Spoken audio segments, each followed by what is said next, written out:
उस बायोलॉजी के लिए एक इम्पोर्टेंट क्वेश्चन होता है जिसका नाम है कि पारजीवी जंतुओं को परिभाषित कीजिए और किन्हीं 4 क्षेत्रों में इनका उपयोग बताइए। या तो ऐसे प्रश्न पूछेगा कि पारजीवी जंतुओं को परिभाषित कीजिए, किन्हीं 4 क्षेत्रों में इनका उपयोग बताइए, या पारजीवी जंतुओं को परिभाषित कीजिए और कैसे विकसित किए जाते हैं इसके बारे में दिखाना। तो पहले हम लोग जानते हैं कि आखिर अनुवांशिक रूप से मानव रूपांतरित जंतु या पारित जंतु या ट्रांसजेनिक ही होता है का।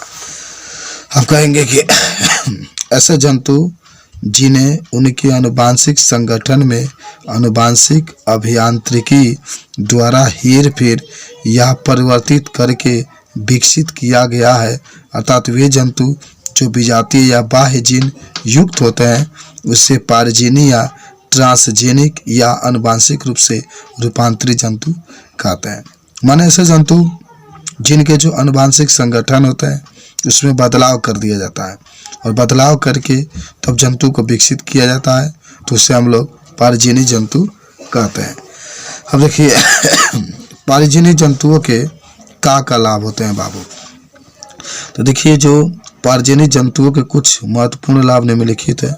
पहला होता है सामान्य शरीर क्रिया और विकास, दूसरा होता है रोगों का अध्ययन, तीसरा होता है जैविक उत्पाद, चौथा होता है टीका और रासायनिक सुरक्षा परीक्षा। तो आइए बारी बारी से देखते हैं। पहला है सामान्य शरीर क्रिया और विकास। आप इसमें कहेंगे कि पारजीवी जंतुओं का निर्माण विशेष रूप से किसी जीन के नियंत्रण और उसके शरीर के विकास और सामान्य कार्यों पर पड़ने वाले प्रभावों का अध्ययन हेतु किया जाता है। बात समझ रहे हैं ना? मैंने कहा कि पारजीवी जंतुओं का निर्माण विशेष रूप से किसी जीन के नियंत्रण एवं उसके शरीर के विकास और सामान्य कार्यों पर पड़ने वाले प्रभावों का अध्ययन हेतु किया जाता है। जैसे इंसुलिन की तरह विकास कारक का अध्ययन करना।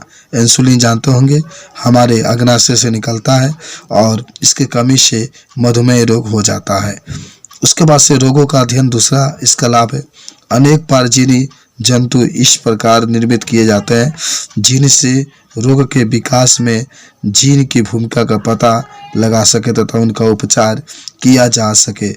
वर्तमान समय में मानव रोगों जैसे कैंसर, पुटिया, रेशमयता यानी इसको सिस्टिक फाइब्रोसिस या रूमेटाइड संधिशोज एवं अल्जाइमर हेतु पारजीवी नमूने उपलब्ध हैं। माने जो भी रोग होते हैं उस रोगों को जानकारी हासिल करने के लिए और उसका उपचार करने के लिए भी पारजीवी जंतुओं का प्रयोग किया जाता है।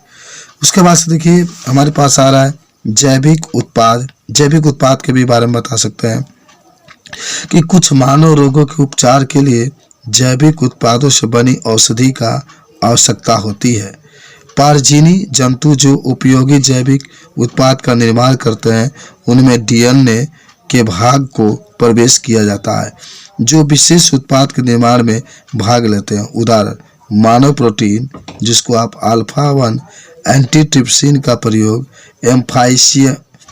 एम्फाइसीमा के इलाज में होता है। ठीक इसी तरह का प्रयास फिनाइलोक्यूटिनुरिया जिसको पी से होता है फिनाइल और के से होता है क्यूटिनुरिया एवं पुटिया रेशमयता के इलाज हेतु भी किया जाता है। उसके बाद आता है जो चौथा इसका है टीका और रासायनिक सुरक्षा परीक्षण। तो टीका और रासायनिक सुरक्षा परीक्षण में कह सकते हैं कि इसे विषाक्तता सुरक्षा परीक्षण भी कहते हैं। यह विधि है जो टीके और औषधि विषाक्तता के परीक्षण हेतु प्रयोग में लाई जाती है। पारजीवी जंतुओं में मिलने वाला कुछ जीन इसे विषाक्त पदार्थों के प्रति अति संवेदनशील बनाते हैं जबकि अपारजीवी जंतुओं में ऐसा नहीं होता है। तो इस तरीके से मेरे दोस्त आज एक बहुत ही छोटा सा हम लोगों ने क्वेश्चन को देखा। ये क्वेश्चन आपका था कि पारजीवी जंतु को परिभाषित करना है, इसको बताना है। तो धन्यवाद।